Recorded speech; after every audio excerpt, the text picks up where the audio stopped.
అందరికీ నమస్కారం. నేను మీ గోపాల్ అయ్యంగార్. శ్రీమతి రామానుజాయ నమః. 15వ తారీఖు సెప్టెంబర్ నుంచి 21వ తారీఖు సెప్టెంబర్ వరకు మేషరాశి నుంచి మీనరాశి వరకు వారఫలాలు ఎలా ఉంటుందో మనం ఇవాళ తెలుసుకుందాం. ముఖ్యంగా మీకు ఇవాళ చాలా విచిత్రమైనటువంటి ఖగోళ రహస్యాలు ఏవైతే ఉన్నాయో, రాసులు అంటే ఏమిటి, నక్షత్రాలు ఏమిటి, తారాబలం ఏమిటి, చంద్రబలం ఏమిటి, ఎన్ని ప్రశ్నలు వస్తాయంటే అసలు దీనికి మెయిన్గా చాలామంది ఏదో గుడ్డిగా నా పేరు పలానా రమేష్, నాది తులారాశి, నా పేరు మధు, నా పేరు సింహరాశి, నా పేరు చంద్రశేఖర్, నాది మేషరాశి, ఇలా ఎవరు పడితే వాళ్ళు ఏదో పేరు బట్టి చెప్పేసుకుంటారు. ఒకటి. రెండోది, వాళ్ళు చాలామంది పుట్టినప్పుడు మా నక్షత్రం ఇదండి, నాది భరణి నక్షత్రం, నాది రోహిణి నక్షత్రం, నాది మకా నక్షత్రం, నాది మూలా నక్షత్రం అని నక్షత్రాన్ని బట్టి వాళ్ళు జాతకాలు చూసుకుంటారు. కొందరు మా రాశి ఇది అని చెప్పి. అసలు ఏమిటి ఈ రాశి, ఈ రాశి ఏమిటి, నక్షత్రాలు ఏమిటి, దీని గురించి కొంచెం మీరు నా అవగాహన, ఇది తెలియక చాలామంది మూర్ఖులు ఇప్పుడు ఏంటంటే ఏ ద్రాక్ష అయితే అందదో ఆ ద్రాక్ష కోసం ఎగిరి ఎగిరి ఎగిరి చివరికి ఆ ద్రాక్ష అందక చిచి ఈ ద్రాక్ష పుల్లగా ఉంది నాకు వద్దని చెప్పి వెళ్ళిపోయిందట నక్క. అట్లాంటి కథ మన జాతకాల్లో ఏంటంటే చాలామంది ఈ ప్రపంచంలో జరుగుతున్నటువంటి ఈ యొక్క సంగ్రామంలో మనిషి యొక్క వివేకం అంతా కూడా కొట్టుకుపోతుంది, జ్ఞానం పోతుంది, అజ్ఞానం పెరిగిపోయింది, రాత్రిళ్ళు జీవనశైలి రాత్రిల్లో పెరిగిపోయింది, పగలు లేటుగా లేవటం, ప్రకృతికి విరుద్ధంగా ఎన్నో పనులు మనం చేస్తున్నాం.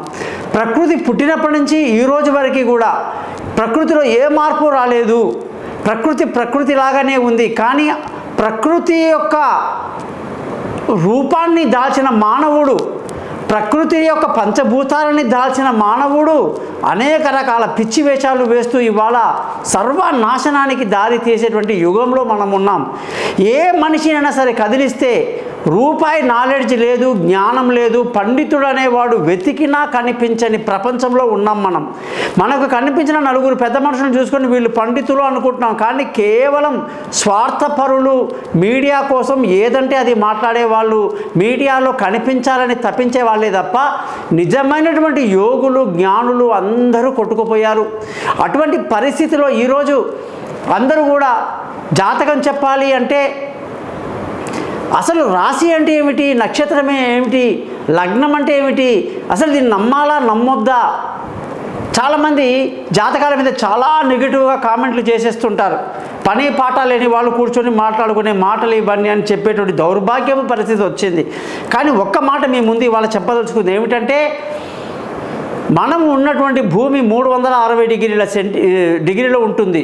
ఈ 360 డిగ్రీలు ఏదైతే ఉందో భూమి యొక్క చుట్టూ వాతావరణంలో ప్రతి 30 డిగ్రీని ఒక రాశి అంటాం, ఒక జోడియాక్ అంటాం.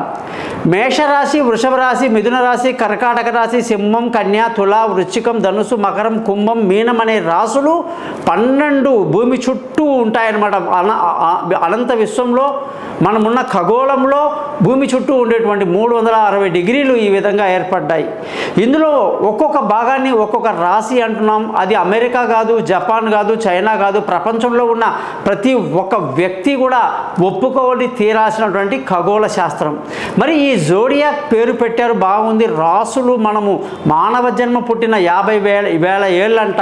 అందులో హిందూ యొక్క ధర్మంలో ఎప్పుడో సనాతన ధర్మంలో చెప్పినటువంటి ఈ రాసుల గురించి కానీ 12 రాసులు 27 నక్షత్రాల గురించి కూడా శ్రీకృష్ణుడు రోహిణి నక్షత్రంలో పుట్టాడంటే ఎక్కడిదంటే అది 5,550 సంవత్సరాల కింద మాట. అంతకంటే చాలా పాతకాలంలో రాముల వారు పునర్వసు నక్షత్రంలో పుట్టారు అంటారండి. నరసింహస్వామి సత్యయుగంలో స్వాతి నక్షత్రంలో పుట్టారంటారండి. ఇలాగా ఆ దేవుళ్ళకే నక్షత్రాలు ఉన్నాయండి. మనది ఆ చరిత్ర అన్నమాట. మరి ఇది నమ్మకపోవడానికి కారణం ఏమిటండి? కేవలం అజ్ఞానం తప్ప, ఒళ్ళు పొగరు తప్ప, సబ్జెక్ట్ నేర్చుకోవాలి అనే తపన లేదు, చెబితే అర్థం కాని పరిస్థితి. ఇవాళ మేము ఎంతోమంది స్టూడెంట్ చూస్తున్నాం. ఏంటంటే అసలు తినే తిండి కానీ, పడుకునే టైం కానీ, మాట్లాడే తీరు కానీ, పెద్ద చిన్న గౌరవం లేకపోవటం కానీ, ఆఫీసులలో పెద్ద పెద్ద బాసుల్ని పేరుతో పెట్టి పిలవటం, చాలా గొప్ప ఫ్యాషన్ అయిపోయిందన్నమాట. అలా మాట్లాడాలని కార్పొరేట్లో వాళ్ళు నేర్పిస్తారు కూడా. ఇదంతా చండాలమైనటువంటి పరిస్థితి. మనదంతా గురు శిష్య పరంపర. గురువుకి గౌరవంగా పేరు పాదాభివందనం చేయడమే కాదండి, ఆయన బట్టలు ఉతకడం, ఆయనకు వంట చేసి పెట్టడం, ఆయన ఆశ్రమాన్ని శుద్ధంగా పెట్టడం, ఆయన చెప్పిన 4 మంచి మాటలు చేతులు కట్టుకొని వినడం, అలాంటివన్నీ గతంలో జరిగినాయి. అది నిజమైనటువంటి గురు శిష్య బంధం అన్నమాట. ఇప్పుడు అవన్నీ కూడా కొట్టుకుపోయినటువంటి పరిస్థితి. నాకైతే ఒక్క పైసా అంటే ఒక్క పైసా కూడా అనుమానమే లేదు. మనం జస్ట్ చాలా భయంకరమైనటువంటి నీచ స్థితిలోకి వెళ్తున్నాం అన్నమాట. కాబట్టి మీరందరూ కూడా రాశి అంటే ఏమిటి, నక్షత్రం అంటే చిన్నగా చెప్తాను, దయచేసి వినండి. ఈ ఖగోళంలో ఏదైతే 300 డిగ్రీలో ప్రతి 30 డిగ్రీని మనం ఒక రాశి అంటున్నాం. అందులో మొదటి దాన్ని మేషరాశి అని, చివరి దాన్ని మీనరాశి అని అంటున్నాం. ఈ రాశులు పర్మనెంట్గా ఉంటాయండి, ఇవి కదలవు. ఈ రాశి అనేటువంటి రైల్వే ట్రాక్ అన్నమాట. ఈ ట్రాక్లో ఇది రైల్వే ట్రాక్. మరి రైల్వే ట్రాక్ అంటే ఇప్పుడు హైదరాబాద్ నుంచి మనం వెళ్ళిపోయాం, తిరుపతికి వెళ్ళిపోయాం. తిరుపతికి వెళ్ళేటప్పుడు ఎన్ని స్టేషన్లు వస్తాయండి బాబు? అలాగా 27 స్టేషన్లు వస్తాయన్నమాట. ఆ 27 స్టేషన్ల పేరే అశ్విని, భరణి, కృతిక, రోహిణి, మృగశిర, ఆరుద్ర, పునర్వసు, పుష్యమి, ఆశ్లేష, మక, పుబ్బ, ఉత్తర, హస్త, చిత్త, స్వాతి, విశాఖ, అనురాధ, జ్యేష్ఠ, మూల, పూర్వాషాఢ, ఉత్తరాషాఢ, శ్రవణం, ధనిష్ట, శతభిషం, పూర్వభాద్ర, ఉత్తరభాద్ర, రేవతి అనేటువంటి 27 స్టేషన్లు ఉంటాయి. ఈ 27 స్టేషన్లు కూడా కదలవు. స్టేషన్లు ఎక్కడ కదులుతాయండి? రైల్వే ట్రాక్ ఏమైనా కదులుతుందా అండి? రాసులు కదలవు, నక్షత్రాలు కదలవు, అలా ఉంటాయి. అందులో ప్రయాణించేటువంటి 9 గ్రహాల చరిత్రనే జ్యోతిష్య శాస్త్రం. ఈ 9 గ్రహాలు ఏ ప్లేస్లో ఉంటే ఉచ్చ స్థితిలో ఉంటాయి, ఏ ప్లేస్లో ఉంటే నీచ స్థితిలో ఉంటాయి అనే తమాషా చాలా ఉంటాయి అన్నమాట కథలు ఇందులో. మేషరాశిలో సూర్యుడు ఉచ్చ స్థితి అంటే ఏప్రిల్ 14 నుంచి మే 14 వరకు ఎండ ఎట్లా ఉంటుందని సూర్యుడి ప్రభావం. అదే సూర్యుడు అక్టోబర్ మంత్లో ఎప్పుడైతే తులారాశిలో ఉంటాడో పూర్తిగా క్షీణించిపోయి డల్గా ఉంటాడు, మబ్బులు ఉంటాయి, టెంపరేచరే ఉండదు, చలి మొదలైపోతుందన్నమాట. అలాగే గురువు మనకు ఎక్కడో ఉన్నాడు, గురువు బృహస్పతి, ఆయన మకర రాశిలో వచ్చేసరికి నీచ స్థితిలో బాగా డల్గా ఉండి కర్కాటక రాశిలో ఉచ్చ స్థితిలో బ్రహ్మాండమైనటువంటి పవర్ చూపిస్తాడట. శుక్రుడు మీనరాశిలో చాలా పవర్ఫుల్గా ఉండి కన్యారాశిలో చాలా డల్గా ఉంటాడట. శని మేషరాశిలో చాలా డల్గా ఉండి తులారాశిలో ఉచ్చ స్థితిలో ఉంటాడట. ఎన్ని తమాషాలు చూడండి. సూర్యుడికి శనికి పడదు. పడదు అంటే ఏమిటి? మేషరాశి సూర్యుడికి ఉచ్చమైతే ఈ యొక్క తులారాశి వచ్చేసి శనికి ఉచ్చస్థితి. ఏదైతే ఆయనకు నీచమో ఈయనకి ఇది ఉచ్చ, ఆయనకు ఉచ్చ ఈయనకి నీచ అన్నమాట. అటువంటి పరిస్థితులన్నీ కూడా ఈ యొక్క జ్యోతిష శాస్త్రంలో చెప్పడం జరుగుతుంది. మీరందరూ కూడా జ్యోతిష శాస్త్రాన్ని ఏమాత్రం కూడా ఎగతాళి చేసే వాళ్ళని పళ్ళు రాలగొట్టమని చెప్తున్నా. అలాగే శాస్త్రాన్ని దైవికంగా స్వీకరించాలి. భగవంతుడి యొక్క స్వరూపం ఇది. దీనిని అందరూ కూడా చాలా భక్తి శ్రద్ధలతో పాటించాలి. మన యొక్క విధి రాతలు ఎలా ఉంటాయో తెలియజేసేటువంటి శాస్త్రం కాబట్టి మీరందరూ ఈ శాస్త్రానికి గౌరవిస్తారని చెప్పేసి ఆశిస్తూ మీ గోపాలయ్య గారు.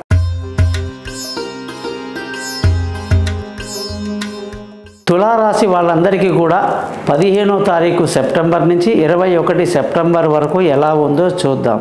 తులారాశికి శుక్రుడు అధిపతి చాలా కాలంగా కన్యారాశిలో ఉండిపోయాడాయన, నీచ స్థితిలో ఉండిపోయాడాయన, చాలా ఇబ్బందులు పడ్డారండి. ఆరోగ్య సమస్యలు కానివ్వండి, అనేక రకాల నెగిటివిటీస్ అన్నీ బాగా సఫర్ అయ్యారన్నమాట తులారాశి వాళ్ళు. మరి అటువంటి శుక్రుడు నీచ స్థితి వదిలేసి తులారాశిలోకి 19వ తారీఖు ప్రవేశిస్తున్నాడు. ఇది ఎంతో శుభసూచకం.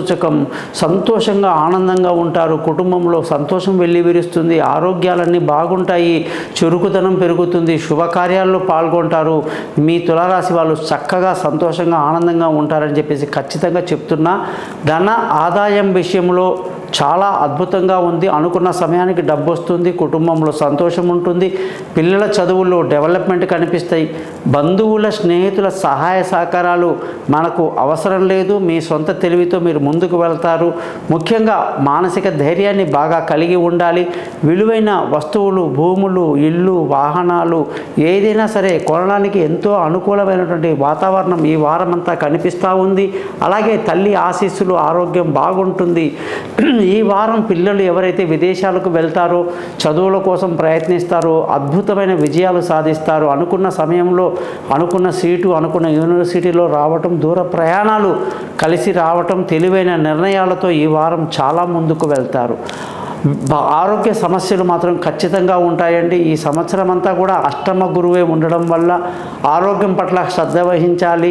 సమయానికి భోజనం చేయాలి, వ్యాయామం చేసుకోవాలి, యోగా లాంటివి, నాటక లాంటివి చేసుకుంటే తులారాశి వాళ్ళకు ఎప్పటికైనా మంచిది. లేదా రోగాల లిస్టులు మన ఇంట్లోనే ఉంటాయనేది జాగ్రత్త తీసుకోవాలి. అలాగే భార్య భర్తల మధ్య ఎంతో చక్కటి అనురాగం, ప్రేమ, ఆప్యాయత, చేదోడు వాదోడుగా ఉంటారు. పెళ్ళి కాని వాళ్ళకు పెళ్ళి ఖచ్చితంగా కుదురుతుంది. దూరంగా ఉన్నవాళ్ళు కలుసుకుంటారు. పార్ట్నర్షిప్ బాగా కలిసి వస్తుంది. ప్రేమికులకు చాలా మంచి వారంగా ఈ వారాన్ని చెప్పాలి. అదృష్టంగాని చూసుకుంటే బాగుంది, మంచి అదృష్టవంతులు అవుతారు. తండ్రి నుంచి మంచి సహకారం వస్తుంది. తండ్రి నుంచి రాసిన ఆస్తి చేతికి వస్తుంది. ధర్మ మార్గాన్ని పాటిస్తూ ముందుకు వెళ్తారు. ఉద్యోగస్తులందరికీ మంచి పేరు ప్రఖ్యాతులు, కీర్తి ప్రతిష్టలు పెంచే విధంగా ఉన్నాయి. కొత్త ఉద్యోగంలో అవకాశాలు, ఇంటర్వ్యూలు సక్సెస్ అవ్వటాలు, వీసాలు మంజూరు అవ్వటం, పెద్దల యొక్క మన్నన బాగా అందుకొని ప్రమోషన్లు, ఇంక్రిమెంట్లు అన్నీ అద్భుతంగా ఉన్నాయి. వ్యాపారంలో మాత్రం మంచి లాభాలు అనేది మనకు 16వ తారీఖు 17వ తారీఖు సూర్యుడు మారే వరకు ఉంది. ఎప్పుడైతే సూర్యుడు వ్యాపారానికి అధిపతి మీకు కన్యా రాశిలోకి రావటం వల్ల అనేక నష్టాలకు దారి తీస్తాయన్నమాట. జాగ్రత్తగా ఉండాలి. 16వ తారీఖు నుంచి ముఖ్యంగా తులారాశి వాళ్ళందరికీ శుక్రుడు ఆధిపత్యం వహిస్తూ ఖర్చుని అధికం చేస్తున్నాడు. మీరందరూ శుక్రవారం తలస్నానం చేసి లక్ష్మీ అమ్మవారి గుడికి వెళ్ళి ఓపెల్ అని చెప్పి వజ్రంతో సమానమైన 3 క్యారెట్ల రాయి ఉంటుంది, వెండిలో ఇస్తాను. 20,000 జపాలు ఒరిజినల్ సర్టిఫికెట్స్తో ఉంటుంది. దేవుడి గదిలో పూజలో పెట్టి, అమ్మవారి దగ్గర లక్ష్మీ దగ్గర పూజలో పెట్టి చూపుడు వేలుకు ధరించి నేను చెప్పిన ఈ మంత్రాన్ని రోజు 20 సార్లు చదవండి. హిమకుంద మృణాలాభం దైత్యానాం పరమం గురుం సర్వశాస్త్ర ప్రవక్తారం భార్గవం ప్రణమామని చదవండి. ఇది గొప్ప అదృష్టాన్ని కలిగిస్తుంది. 20 సార్లు వీలైతే మినిమం చదవాలి, లేదా 108 సార్లు కూడా మీరు జపం చేయండి. తులారాశి వాళ్ళందరికీ గొప్ప అదృష్టము, ఆరోగ్యము ఉంటుంది. ముఖ్యంగా శుక్రగ్రహానికి అధిపతి లక్ష్మీ అమ్మవారు కాబట్టి శుక్రవారమే కాదు ప్రతిరోజు కూడా తులారాశి వాళ్ళు లక్ష్మీ అమ్మవారిని యథోధికంగా ఎంత పూజ చేసుకుంటే అంత మంచిది. మీకందరికీ కూడా శ్రీ సూక్తం అనే మంత్రం, కనకధర స్తోత్రం అనే మంత్రం, లక్ష్మీ అష్టకము, అష్టలక్ష్మి స్తోత్రం, లక్ష్మీ అష్టోత్తరం ఇవన్నీ చదవండి. సక్సెస్ మీదే.